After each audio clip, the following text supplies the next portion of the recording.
মধ্যে একটা আগ্রহ কাজ করে যে আমরা ঢাকা বিশ্ববিদ্যালয়ে আমরা কি খাই।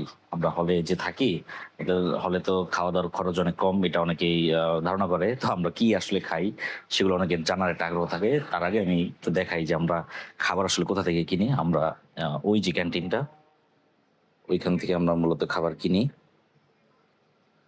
তো ওই ক্যান্টিন থেকে আমি আজকে একটা খাবার কিনে এনেছি, আমি আমার রুমে খাবো। এটা একটা 60 টাকার একটা প্যাকেজ। তো এই প্যাকেজে আসলে কি কি আছে? প্রথমত তরকারি হিসেবে আমি নিচ্ছি একটা কই মাছের তরকারি এবং সাথে তার সবজি, আর পাশে আছে ভাত। তো এই দুটো একসাথে 60 টাকার একটা প্যাকেজ। দাম বলা যায় তুলনামূলক কম, ঢাকায় সেই হিসাবে এত কমে খাবার পাওয়া যায় না। আরো বিভিন্ন আইটেম কিনতে পাওয়া যায়, মুরগি তারপরে গরু, এক একটা এক এক দাম। এই আর কি, রাতে আর দুপুরের খাবার মোটামুটি সেম। আর সকালেরটা শুধুমাত্র খিচুড়ি আর আমাদের পরোটা পাওয়া যায়।